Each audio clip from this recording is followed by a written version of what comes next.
Surabaya. Ya, betul, Surabaya. Tahukah kalian mengapa dinamakan Surabaya? Tidak. Apakah teman-teman ingin tahu ceritanya? Ingin. Konon nama Surabaya berasal dari kisah dua hewan besar yang dulu hidup di sana. Yuk kita dengarkan ceritanya. Yuk. Dahulu kala di lautan luas dekat muara Sungai Berantas hiduplah seekor ikan hiu raksasa bernama Sura. Sura sangat gagah, tubuhnya panjang berkilau, giginya tajam sekali, menyeramkan sehingga semua ikan di laut takut padanya. Sementara di daratan tak jauh dari tempat hidup Sura tinggallah seekor buaya besar bernama Baya. Tubuhnya besar, kulitnya keras, dan rahangnya kuat seperti besi.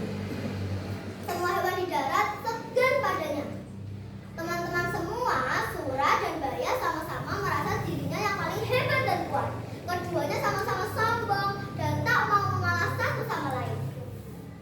Setiap hari mereka selalu bertengkar memperebutkan wilayah untuk mencari makanan. Sura seringkali mencari makan di sekitar sungai tempat Baya tinggal. Hei Baya, makanan di sungai ini adalah milikku. Aku berhak menangkapnya untuk makananku.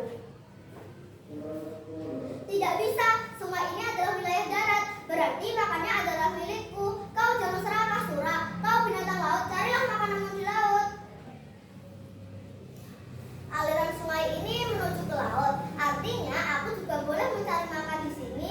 Kau jangan coba-coba melarangku. Aku yang paling kuat, aku yang berkuasa. Kalau begitu, kita buktikan siapa yang paling kuat. Siapapun yang menang, dialah penguasa sungai dan laut di sini. Akhirnya, terjadilah perkelahian hebat. Sura menggigit dengan gigi tajamnya, sementara Baya menggigit dengan rahangnya yang kuat. Air laut bergemuruh, ombak naik tinggi, ikan-ikan kecil berlarian ketakutan, hewan-hewan darat yang lain berlarian ketakutan. Mereka berkelahi lama sekali, hingga akhirnya keduanya merasa kelelahan. Untuk mengakhiri pertengkaran mereka, mereka membuat perjanjian pembagian wilayah. Sura, si hiu yang tinggal di laut, menguasai laut. Sedangkan Baya, si buaya yang tinggal di darat, menguasai darat. Pada awalnya mereka hidup dengan damai, hingga suatu hari Sura merasa kelaparan. Ikan-ikan di laut semakin sedikit. Sura tergoda untuk mencari makanan di sungai yang ada di daratan. Diam-diam ia menyelinap ke sungai.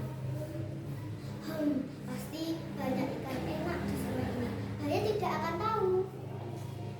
Tapi ternyata Sura salah. Ternyata Baya mengetahui kedatangan Sura yang diam-diam memasuki wilayah kekuasaannya. Hei Sura, kau telah melanggar perjanjian. Kau sudah mencuri makananku.